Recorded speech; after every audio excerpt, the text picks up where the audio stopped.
Bueno, estamos dando espacio a que entren todos nuestros participantes. Antes de dar inicio oficial, esperemos unos minuticos, por favor. Muy buenos días, muy buenas tardes a todos los que nos están saludando desde el chat. Es un gusto saludarlos el día de hoy. Vamos a dar unos segunditos mientras el resto de los participantes alcanzan a ingresar para dar inicio a nuestra sesión. Pues bueno, en hacer honor al cumplimiento del horario, creo que podemos empezar ahora mismo. Nuevamente, muy buenas tardes. Bienvenidos a esta su sesión de cierre del Taller Express para la Pedagogía en Línea. Es un gusto saludarlos otra vez, deseando que se encuentren muy bien. Y bueno, vamos a iniciar entonces esta charla que promete ser muy reflexiva para todas las lecciones que aprendimos durante la semana. Recordarles, por favor, que las preguntas las haremos llegar vía chat. No esperen hasta el final. A medida que tengan algún comentario, alguna pregunta que hacer, vamos a utilizar este chat para hacerlo. Dado que somos un grupo grande, en este momento somos cerca de 230 personas, vamos a mantener los micrófonos cerrados. Por esto solamente nuestras tutoras podrán tener los micrófonos habilitados para la sesión de hoy. Misma razón por la que les pedimos que puedan ustedes utilizar el chat para sus preguntas o comentarios. Y de nuevo, si tienen algún problema con el audio, que esperaría que no, será necesario que revisen esto en sus dispositivos para poder habilitarlos. Entonces, sin más preámbulos, vamos a dar inicio a nuestra presentación.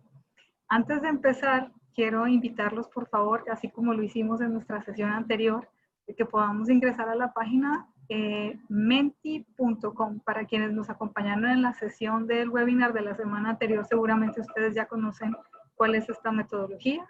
Vamos a ingresar a menti.com con el código 853694. Le voy a pedir a alguien del equipo que pueda apoyarme para escribir este código y la página en el chat.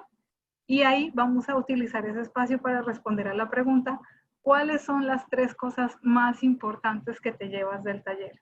Esto a propósito de la reflexión de nuestro foro final que tuvimos en este taller. Y bueno, ahora sí, ya no me detengo más para dar más indicaciones y te dejo la palabra, Marisabel. Un gusto saludar. Hola Carolina, un gusto saludarles a todos. De verdad es un gran placer tener esta audiencia tan importante y la que nos ha permitido compartir reflexiones muy interesantes en el transcurso de todo este taller. ¿Qué vamos a ver hoy? ¿Qué veremos hoy? En principio vamos a tocar 4 aspectos importantes en el desarrollo de esta presentación. Primero, nuestro objetivo. Esta actividad tiene como objetivo identificar y reflexionar sobre los aprendizajes logrados o buenas prácticas alcanzadas. En segundo lugar, a manera de reflexión, vamos a pasear por los aspectos más relevantes que logramos definir y determinar en los 3 foros en los cuales pudimos participar en el transcurso del taller. Desafíos del tutor y el estudiante en línea, comunicación síncrona y asíncrona en línea, motivación y seguimiento en línea. De estos 3 foros iremos rescatando aquellos aspectos que nos parecieron fundamentales para traer a manera de conclusión. Luego tendremos una sesión de preguntas frecuentes en las cuales ustedes podrán aclarar aquellos aspectos que consideren importantes incluir, y por último el cierre de la sesión.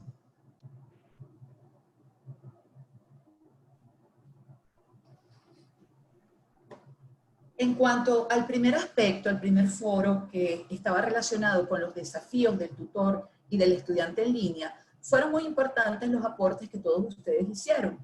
Fue muy importante esa reflexión, muchos se ubicaron en esos desafíos tan importantes que percibían, atendiendo los 2 roles, se posicionaron como tutores, pero también como estudiantes en línea.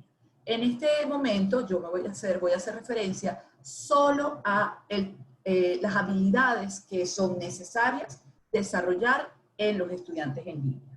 Es importante, y tal como se mencionó en los foros de reflexión, que las sesiones, las actividades desarrolladas o diseñadas para entornos remotos tienen que permitir, a través de sus estrategias, desarrollar ciertas habilidades en los estudiantes. Mencionamos 8 entre las que pudiésemos desarrollar. Las principales serían autorregulación, esa capacidad de poder controlar, gestionar, administrar el propio proceso de aprendizaje que tiene que tener un estudiante en este entorno. La responsabilidad y motivación como esta cualidad que nos permite hacer un seguimiento, cumplir de manera eficiente con todos los objetivos y aquellas actividades que sean parte de la experiencia formativa. Autodisciplina, como esa disciplina que se autoimpone, pues es necesario autoimponerse para lograr avanzar, tener una navegación efectiva a través de todo el entorno y poder cumplir con los objetivos planteados. Metas claras, muy importante tener claridad en esa ruta, en ese mapa de navegación, en hacia dónde vamos, hacia dónde dirigimos nuestra propuesta formativa, de manera tal que los estudiantes conozcan sin ningún tipo de incertidumbre o minimizar la incertidumbre y puedan lograr sus metas. Disposición. Como esta capacidad, como esta actitud que debe tener el estudiante para asumir con entusiasmo, con motivación, las actividades que forman parte de la experiencia.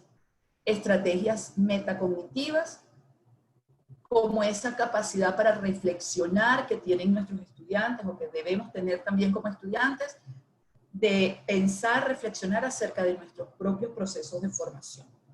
Administrar el tiempo, fundamental para poder controlar y poder cumplir con éxito cada una de las actividades establecidas. Autoevaluación, capacidad de revisarse a través de los indicadores solicitados, de los indicadores propuestos, pero también a través de indicadores personales, el propio proceso que hemos realizado. Si ustedes revisan cada una de las actividades que se hicieron en el taller, de alguna manera la idea fue modelar el que ustedes pudiesen ir desarrollando poco a poco cada una de estas habilidades y competencias que están asociadas con un estudiante en línea.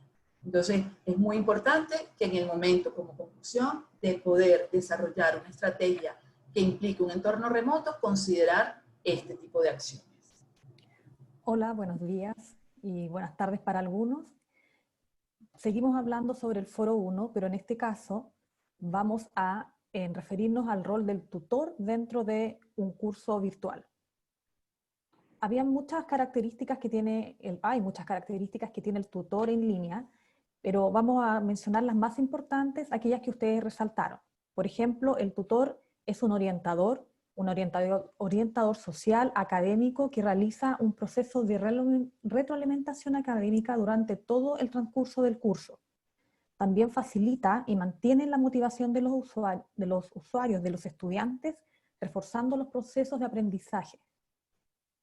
Es importante también que el tutor entregue al estudiante información pertinente con instrucciones claras, precisas, que no den paso a dobles lecturas, que sean instrucciones explícitas.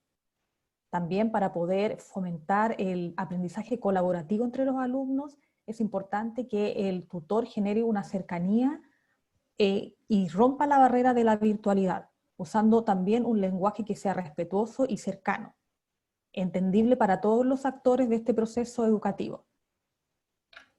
En la educación virtual, yo creo que ustedes, quizás algunos han tomado varios cursos ya en línea, o para algunos quizás esta es la primera experiencia, quizás se han dado cuenta que la estructura de un curso virtual debe ser muy planificada.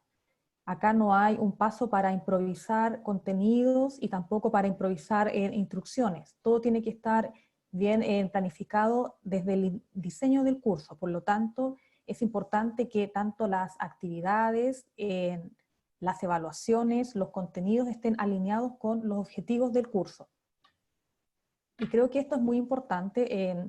Vi muchos comentarios relacionados al cambio de paradigma con respecto a la educación en línea. Estábamos acostumbrados a hacer nuestras clases en la presencialidad, y cambiar desde lo presencial a lo virtual puede ser más bien complicado y difícil, porque si no tenemos los conocimientos teóricos para poder llevar esa presencialidad a lo remoto, nos puede traer algo de confusión. Pero creo que en la medida que yo fui leyendo las respuestas, las reflexiones suyas en los foros, ustedes se dieron cuenta que el aula virtual es viable, es posible llevarla a cabo, siempre cuando planifiquemos con antelación y nuestro curso responda a los objetivos que se plantean al inicio del curso.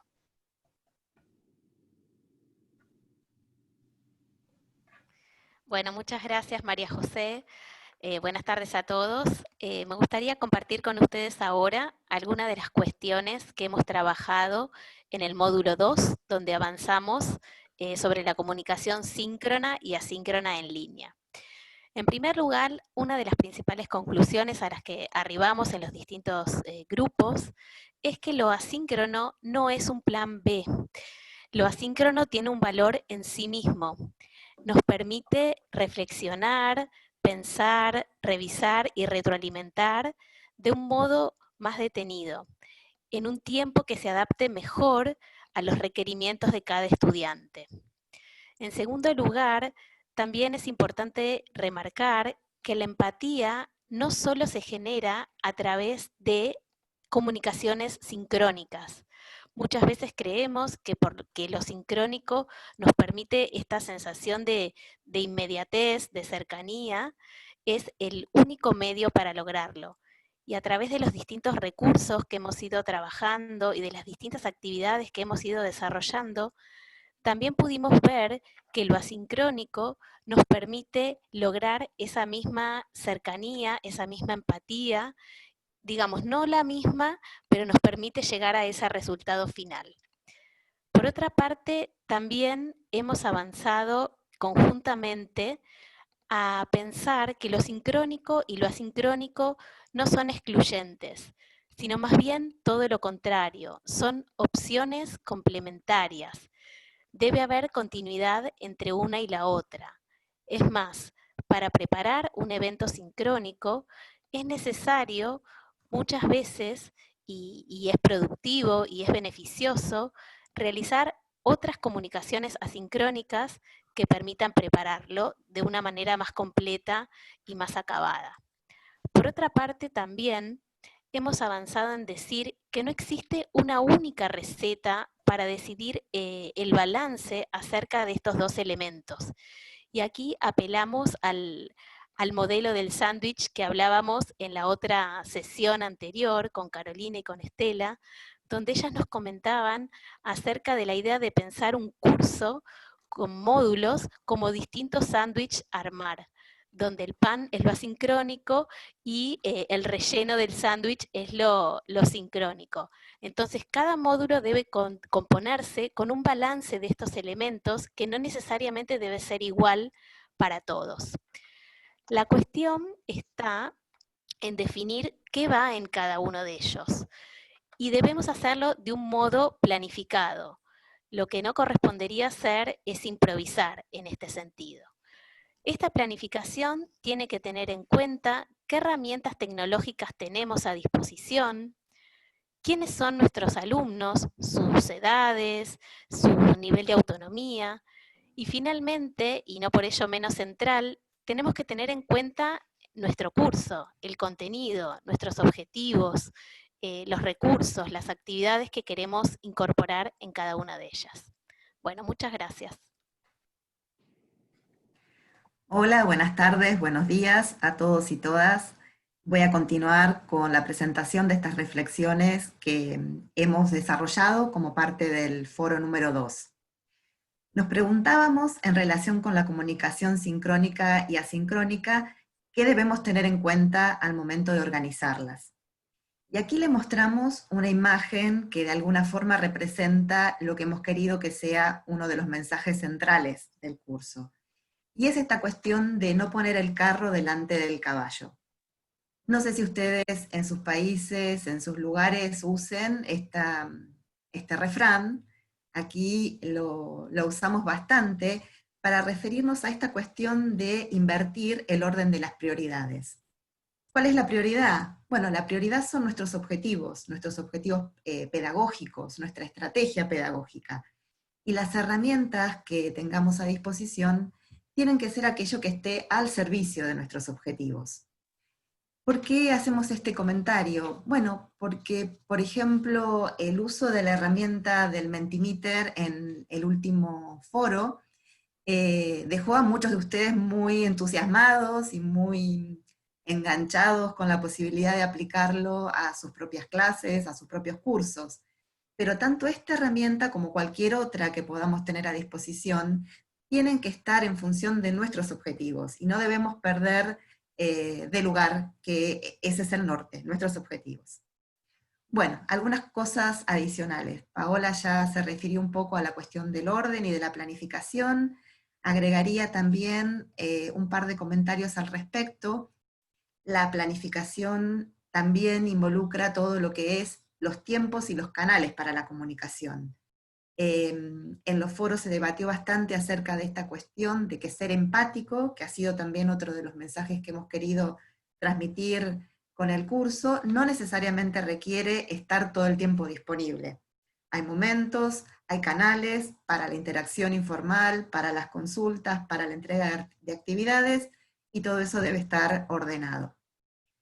Tan importante como lo que queremos decir, como el contenido, es la forma en la que lo presentamos. Y en ese sentido han surgido comentarios y también hemos charlado en los foros acerca del necesario cuidado de las comunicaciones sincrónicas y asincrónicas. Y en el caso particular de los textos, que es algo muy presente en la forma asincrónica, no solamente cuidar la redacción, la manera de presentar las ideas, sino también darle un mínimo diseño a nuestras comunicaciones, hacer que los textos que ponemos a disposición de los estudiantes sean textos amigables, que inviten a su lectura y a su consumo. Algunas cuestiones finales, retroalimentaciones constructivas y oportunas, cuidando el equilibrio entre las fortalezas y las confusiones que uno encuentra en los trabajos que está revisando, y sobre todo marcando con claridad cuáles son aquellas cuestiones que deben ser revisadas y de qué manera el estudiante puede hacer una mejora en su trabajo. Qué bibliografía adicional puede consultar, qué concepto debe revisar, qué idea debe pensar desde otro lugar. Las reglas de juego están presentes en todas las comunicaciones y tienen que ver con las expectativas, tanto aquellas expectativas que nosotros tenemos en relación con el trabajo de nuestros estudiantes, como ellos tienen respecto de nosotros y de nuestra intervención.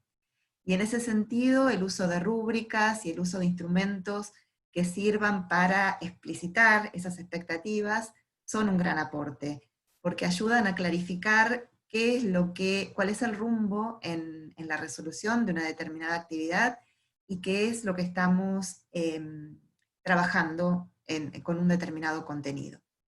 Y por último, un comentario acerca de la manera en que a través de las comunicaciones podemos no solo respetar, sino también promover la diversidad. Y esto tiene que ver con la idea de que todos nosotros tenemos distintas formas de acercarnos al conocimiento. Y en la medida en que sea posible, puede ser muy beneficioso para nuestro curso pensar en distintos recursos, en distintos dispositivos que ayuden a presentar contenidos, ideas, actividades. Ustedes están participando ahora del foro de conclusiones y saben que tienen la posibilidad de escribir un texto.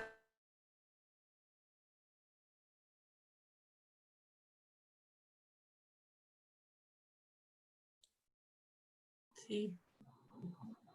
Creo que se nos fue la comunicación de María Fernanda, pero podemos avanzar entonces, Rosalba. Sí, buenas tardes a todos. Un gusto estar con ustedes en este cierre.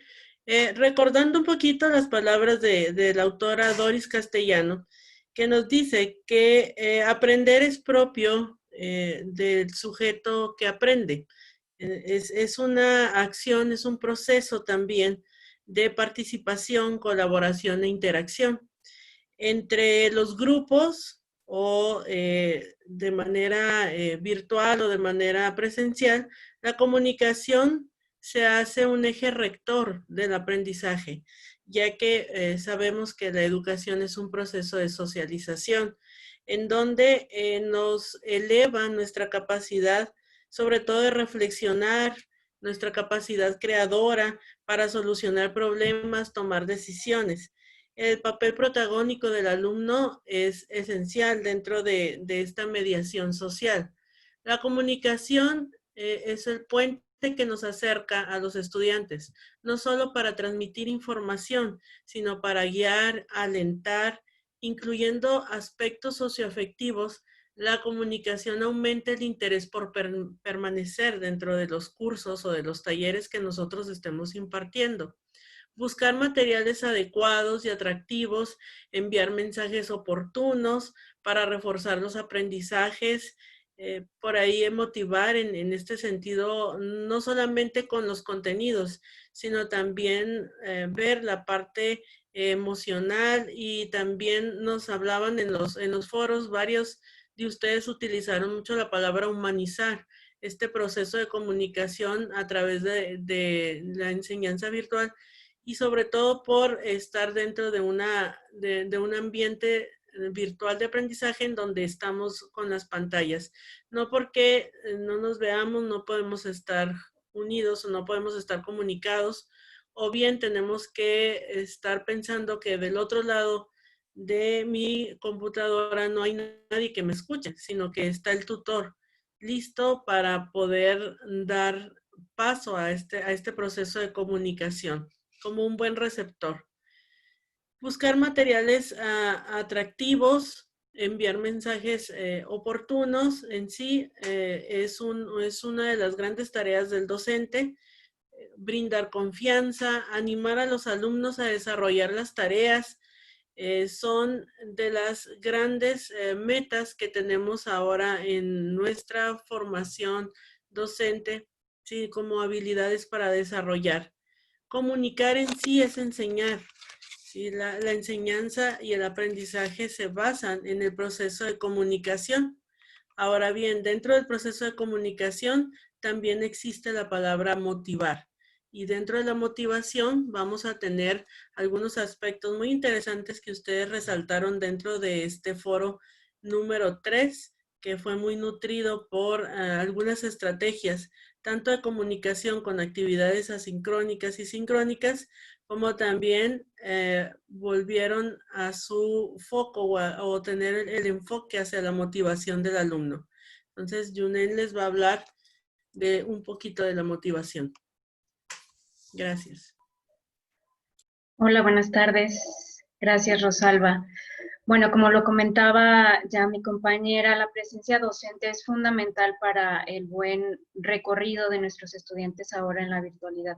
Se ha comprobado que cuando el tutor motiva, da seguimiento a las actividades del estudiante en línea, se puede llegar a un mejor término. Se evita la deserción y se logran mejores resultados en el aprendizaje.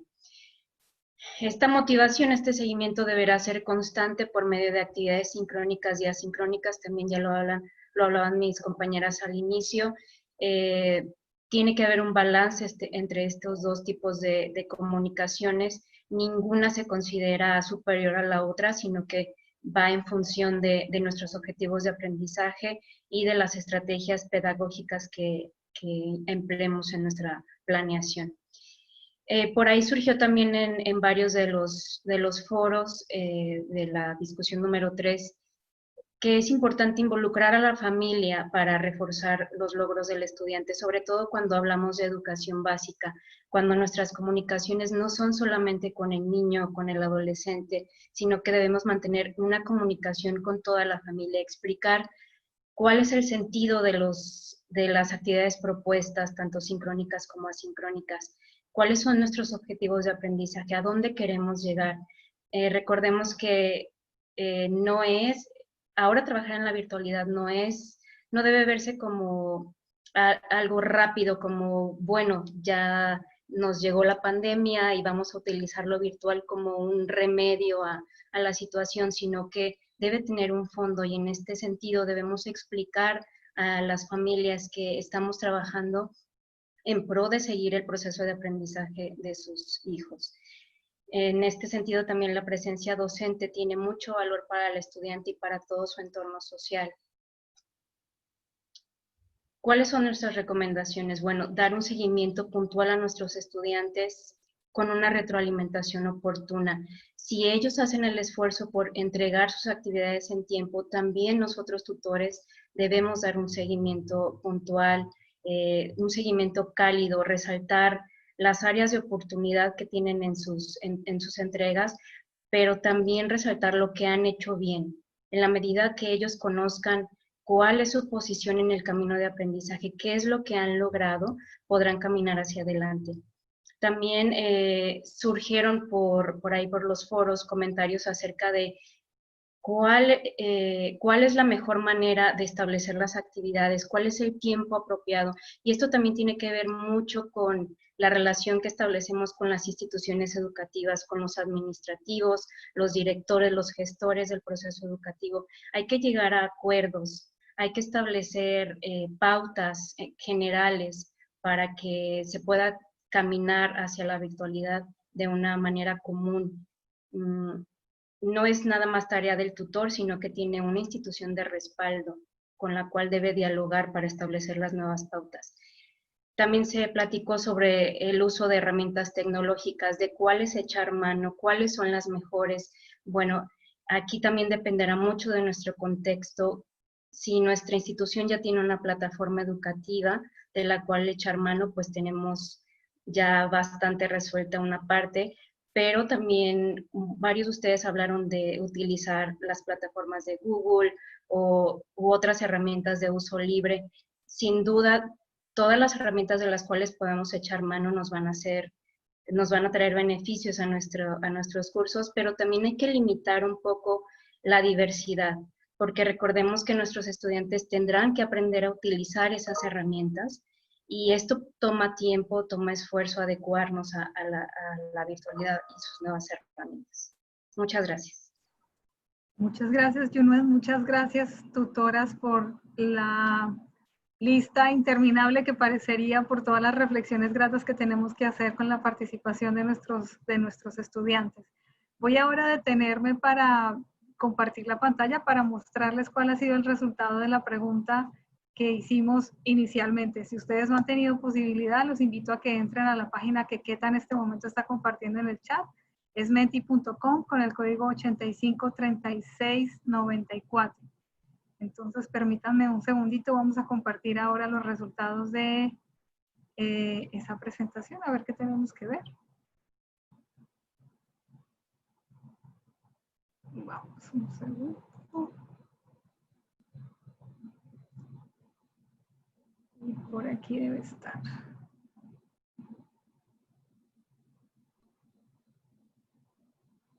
Creo que la estamos viendo, ¿verdad?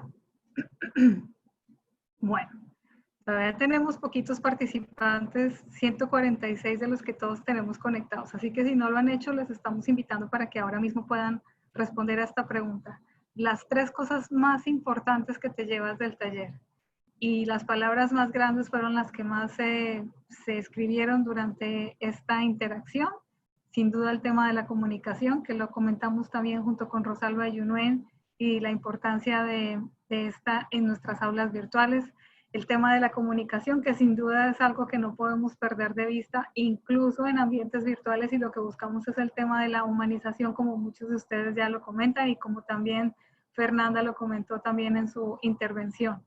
Temas como el aula invertida, presencia social, planificación, conocimiento, bueno, esto sigue alimentándose.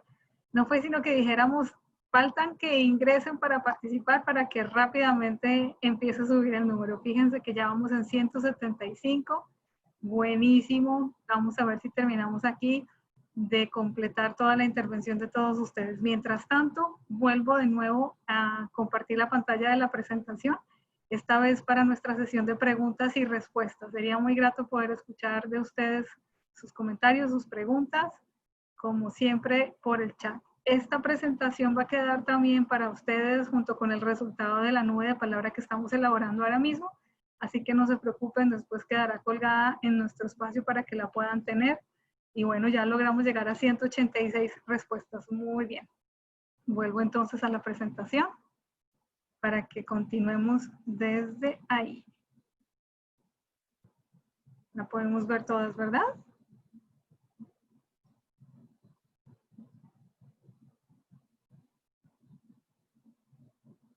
Perfecto, entonces vámonos con nuestra sesión de preguntas y respuestas. No sé si hay alguien que me quiera ayudar por ahí, que haya identificado alguna pregunta de... Bueno, por ahora voy a compartir con ustedes comentarios mientras tenemos algunas preguntas concretas.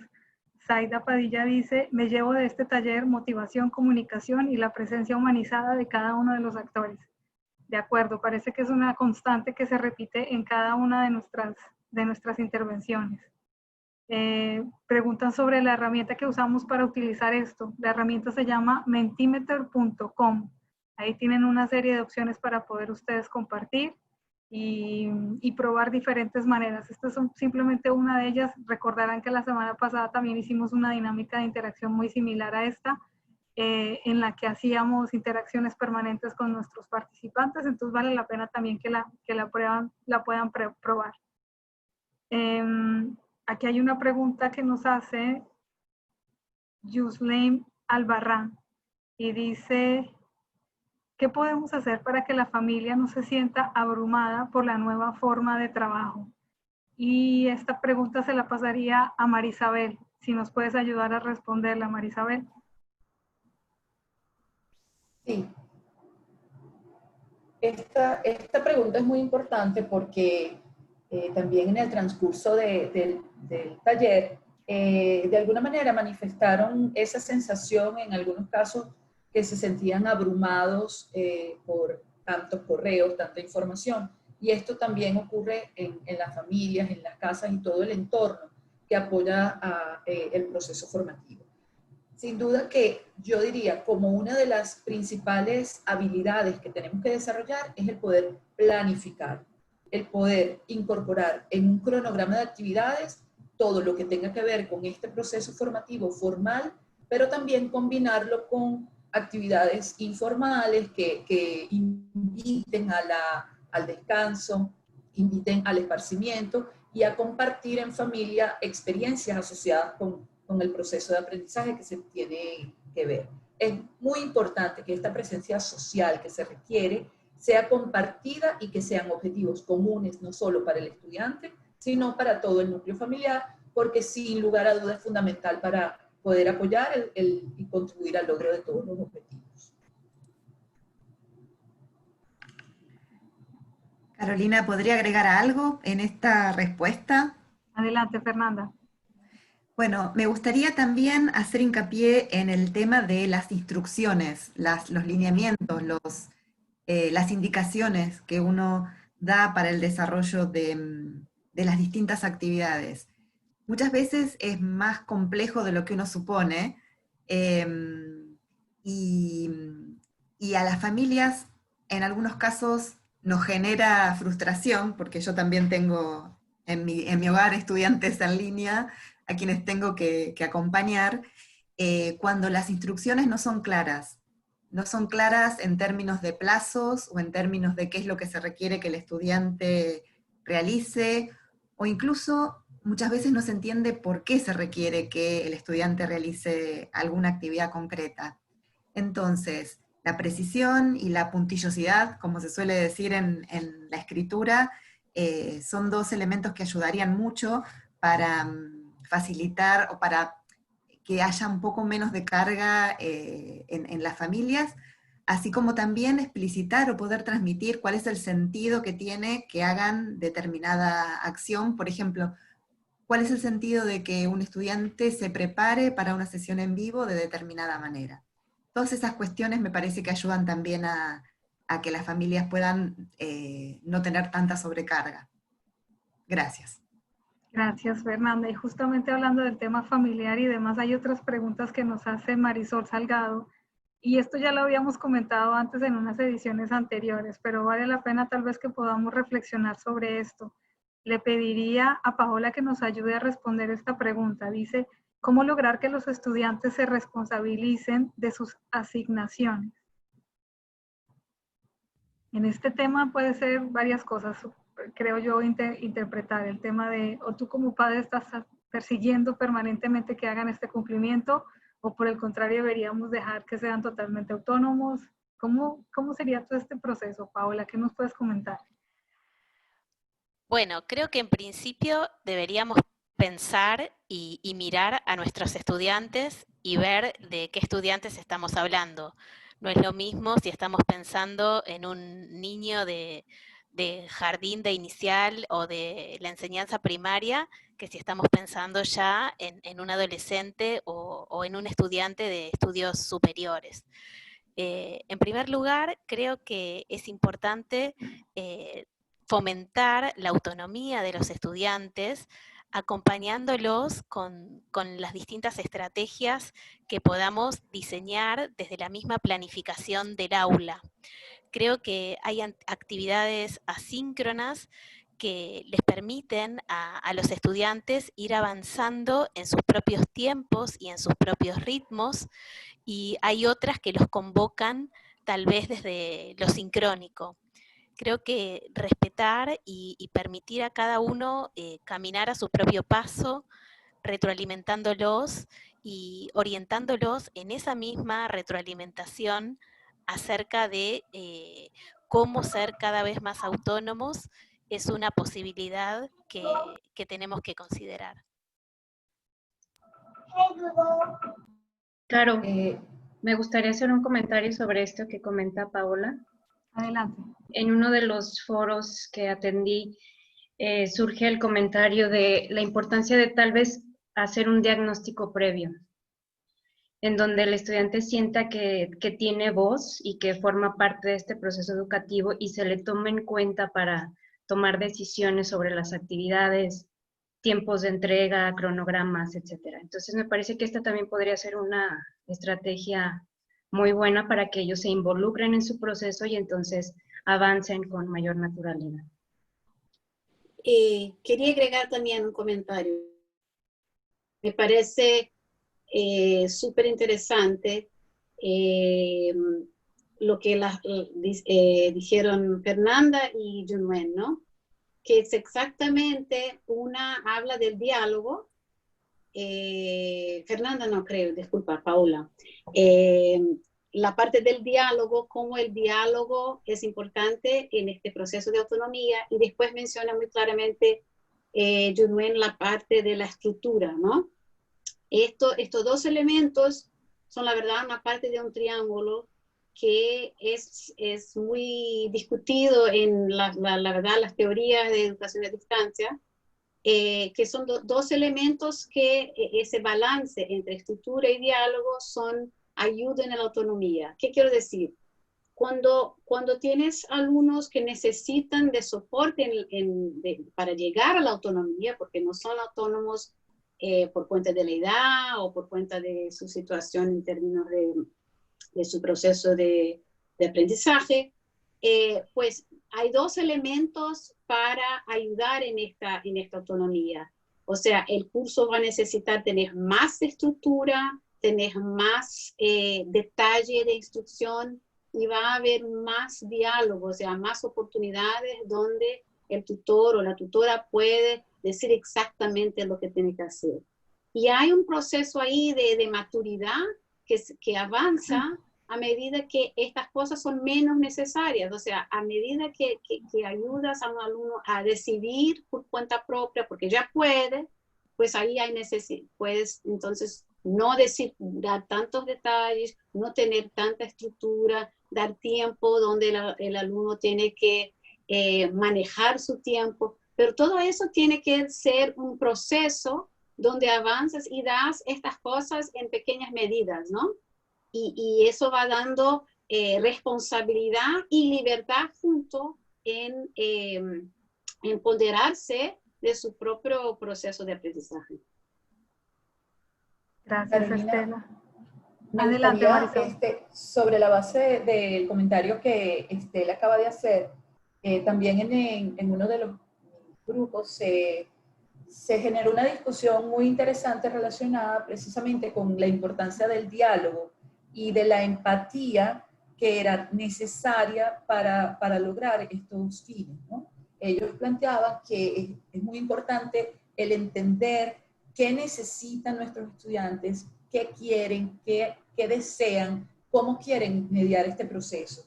Y en la medida que esto se logre, lograremos un aprendizaje mucho más significativo, y esto a su vez es el andamiaje preciso para lograr esa motivación que se requiere para que todo esto fluya de una manera adecuada. Entonces quería comentar esto relacionado con lo que Estela acaba de comentar. Muchas gracias.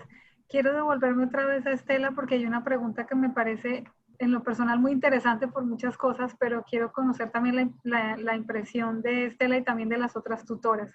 Alicia Conde nos comenta, en otros espacios he escuchado que en la educación en línea sugieren hacer evaluaciones calificadas constantes, casi semanales, para estar seguros de que los estudiantes están activos. ¿Qué opinión tenemos sobre esto? A mí me parece, bueno, hay siempre que separar evaluación de calificación, ¿no? Entonces yo estaría muy de acuerdo en hacer evaluaciones. La verdad, yo veo todas las actividades que se hacen como oportunidades de evaluar dónde estamos, ¿no? Yo no haría evaluaciones calificadas necesariamente. De nuevo, esto depende mucho del tipo de audiencia, de qué tipo de evaluación que vas a hacer, ¿no? Y para qué es. La calificación, puedes, por ejemplo, dar una calificación solo para que la persona sepa dónde está, pero que eso no tiene una marca en su desempeño total en el curso. ¿Y por qué digo eso? Porque cuando tiene toda esta cosa de que, pues si recibo un grado bajo por una cosa, tiene un peso en todo mi éxito, eso ahí tiene un peso emocional, ¿no?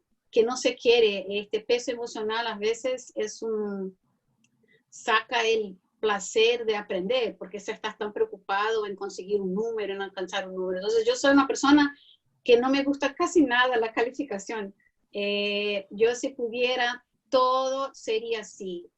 ¿Has alcanzado los objetivos? ¿No has alcanzado los objetivos? Y los objetivos que no has alcanzado, aquí tienes que hacer algo más para alcanzarlo. Eso a mí es el ideal de un esquema, ¿no? Estos números, la verdad, nunca son una cosa tan que resumen las personas a un número, la gente se asocia a un número, se asocia a fracaso, o sea, a mí si pudiera, yo sería... Borramos no las calificaciones. Sobre todo porque va muy de la mano con el tema de las competencias y las habilidades que buscamos en nuestros participantes. Entonces... Y de ser todo es un proceso, ¿no? Entonces, por eso que me gusta esta historia de alcanzaste un objetivo, pero no alcanzaste, entonces tienes que trabajar un poco más, tienes que hacer algo más para llegar ahí, ¿no? Y mucho evaluar la ganancia de cada uno, que es distinta, ¿no? Si entro en un curso, ya sé un montón de cosas y salgo sabiendo este montón de cosas y nada más, pues, ¿cuál fue el avance ahí? Entonces, depende mucho de dónde miramos, ¿no? Las cosas. De acuerdo. Yunuen, tengo una pregunta para ti a propósito de tu formación profesional. A ver qué tienes que decirnos al respecto. Willy Peña nos pregunta, ¿consideramos importantes que el nuevo docente facilitador tenga habilidades de coaching? Pues tal vez una preparación como tal vez no, pero creo que la práctica te va dando también estas habilidades un poco de terapeuta, un poco de contener a los estudiantes y también a las familias. A mí no me gusta el coaching en realidad, pero la base psicológica es para nuestra carrera docente. Nosotros cuando estudiamos docencia, educación, pues hay una base muy importante psicológica para entender no solamente la parte cognitiva, sino también lo emocional de nuestros estudiantes, porque recordemos que somos servidores, ¿no? Estamos al servicio de nuestros estudiantes y de las familias, entonces esto tiene un fondo psicológico bastante grande. Claro que sí hay que tener una preparación, tal vez no en coaching, pero sí en psicología. Claro que sí, sí lo recomiendo. Gracias. Rosalba, tengo una pregunta para ti de Máximo Soto. Dice, En la educación en línea generalmente se trabaja con sílabos por objetivos. ¿Cuán factible es implementar sílabos por competencias? Bueno, en el modelo de competencias tenemos un factor interesante, que es la demostración del alumno hacia el traslado de la teoría a la práctica. Entonces, en competencias de forma virtual, pues sería tomar el rol de lo que está generando, por ejemplo, no sé si es en educación superior, tomar el rol del profesionista y hacer actividades que tengan que ver con este traslado de la teoría a la práctica. Pero en sí, si demuestran lo que están aprendiendo, no solamente por objetivos, o sea, la competencia sí se puede ir desarrollando. Como nos decía Estela, la evaluación no tiene que implicar una calificación, sino que es evolutiva. Y en las competencias no vas a desarrollar tal vez una competencia en un tiempo estimado, aunque los sistemas sí nos los exigen, pero se va a ir desarrollando conforme el estudiante también vaya madurando. Entonces, sí es posible, solamente que tendríamos que tomar un modelo muy, muy claro de competencias y generar también materiales y todo el ambiente virtual adecuado para las competencias. ¿Sí? No estar solamente como, pues a lo mejor una maquinita tratando de abarcar demasiados contenidos, sino que empezar a hacer esas habilidades y que el alumno vaya tomando esa madurez para poder generar una acción o generar un comportamiento o tal vez desarrollar alguna habilidad o una actitud. Entonces, es cuestión nada más de darle tiempo y énfasis a las competencias. Pero creo que sí sería posible. Gracias. Y ahora que nos hablas justamente de identificación de actividades y demás, Estela, Angie nos hace una pregunta que es la siguiente. ¿Cómo lograr el equilibrio entre las actividades que se solicitan y el tiempo que se dispone para hacer las retroalimentaciones oportunas? Sí, esa es una cuestión súper importante, que el profesor muchas veces tiene una intención de crear actividades que son muy creativas y que pues para después la retroalimentación exige mucho. Una de las cosas que se puede hacer es, por ejemplo, el nivel de retroalimentación personalizada que se da, porque esto va a depender mucho de cuántos alumnos tienes, ¿no? Y mira, no hay milagro ahí, o sea, no hay una solución para decir, voy a tener una clase de 100 alumnos y voy a dar una retroalimentación personalizada a todos en 2 días.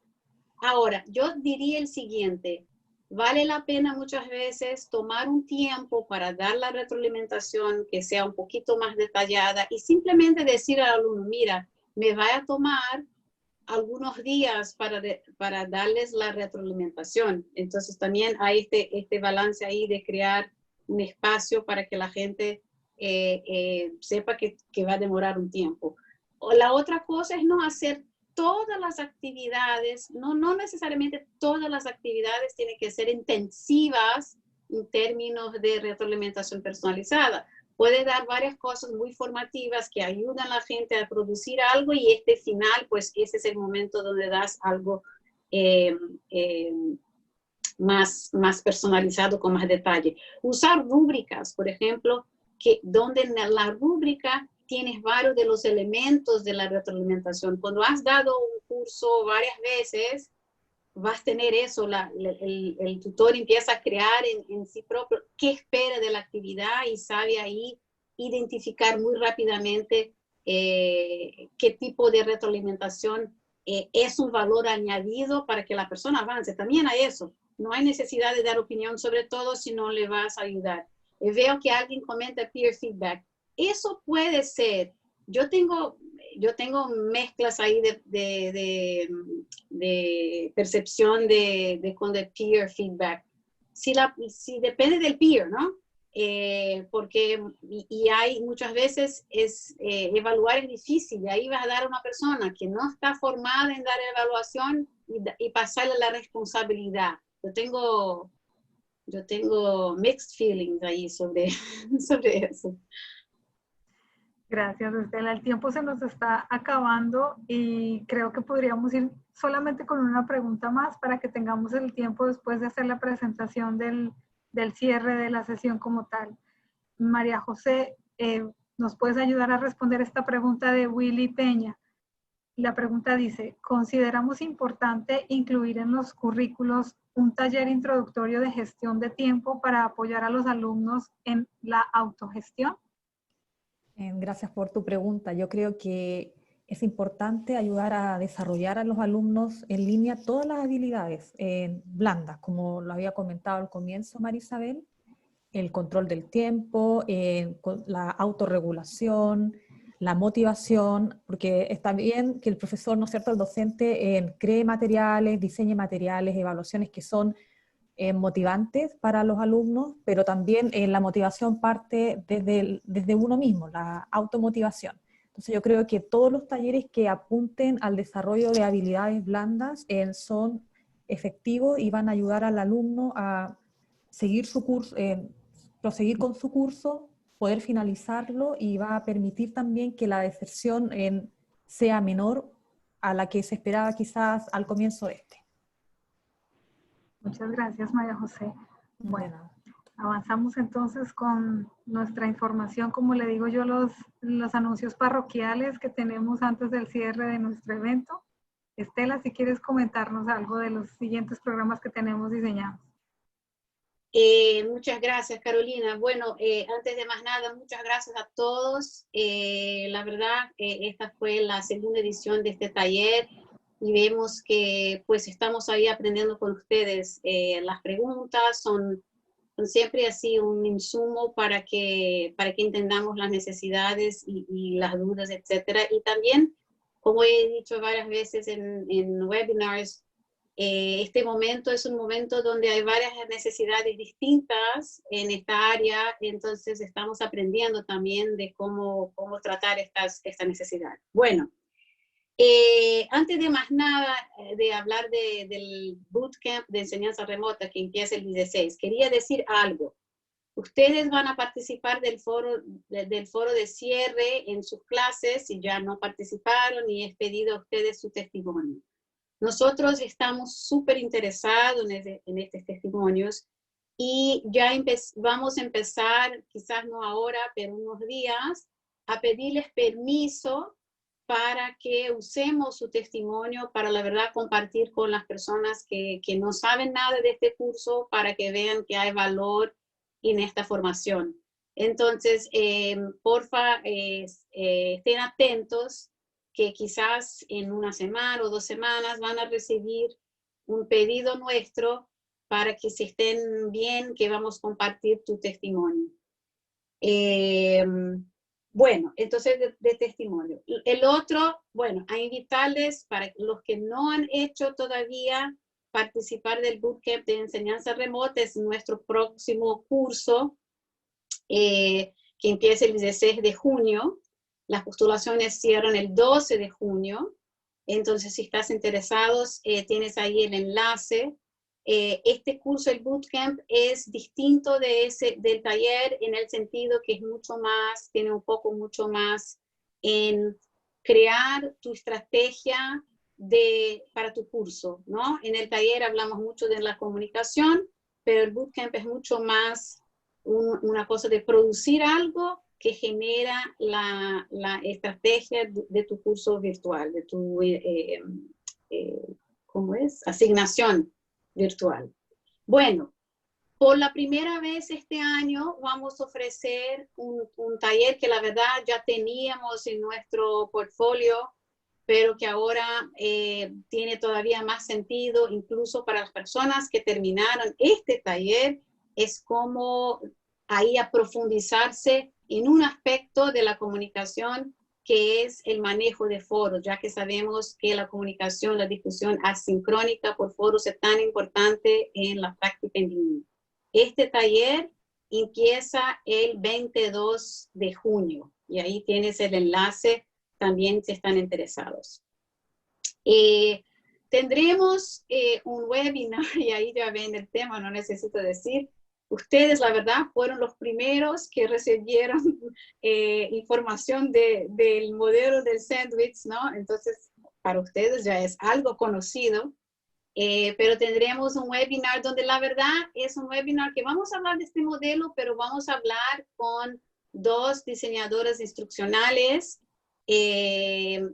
sobre qué el diseño instruccional nos puede ayudar a usar este modelo del sándwich, ¿no? Ya que este modelo del sándwich no hace parte de ninguna teoría de educación a distancia. Pero se oye muy delicioso, por si de más decirlo. El enlace que tienes ahí es, la verdad, no sé si es ya el enlace para registro, ¿es, Caro? Vamos a ubicar el registro en ese enlace que tienen ahí. Okay. Ahora mismo estamos confirmando la sala, pero les pediría entonces que guarden este enlace porque ahí es donde van a encontrar los datos de registro. Perfecto, perfecto. Y esto entonces es este jueves a las 12. Bueno, y vi ahí mucha gente súper entusiasmada, trocando todos sus emails y todo tan bueno. Les digo, hay un lugar donde ustedes pueden continuar a conversar, mucho más fácil, no tiene que usar email, que es Moving Online. Moving Online es la comunidad de práctica de toda la gente que termina esta capacitación ya, y van a llegar ya en un grupo grande, es como que llega una fiesta, y la fiesta ya está, ¿vale? Entonces ya van a encontrar ahí gente que está a conversar sobre varios de los temas que ustedes están preguntando, y es una manera mucho más ágil de continuar la conversa que tener emails. Incluso después que registres el Moving Online y estás en el foro, así como tuvieron la experiencia con el taller, pues la troca de mensajes de los foros llega también a su email, ¿no? Pero no necesita dar un email a una determinada persona. Entonces les invito a participar de Moving Online y continuar la conversa. Bueno, Estela, pues muchísimas gracias a nuestras tutoras también. Muchas gracias por su tiempo, por su disposición, su sabiduría. A nuestros participantes por estar aquí muy cumplidos y acompañarnos durante la última hora de nuestra sesión. Y esperamos pronto tener la oportunidad de volvernos a encontrar en todos los cursos que estamos ofreciendo para ustedes. Una feliz tarde, gracias y que tengan un bonito día. Hasta luego.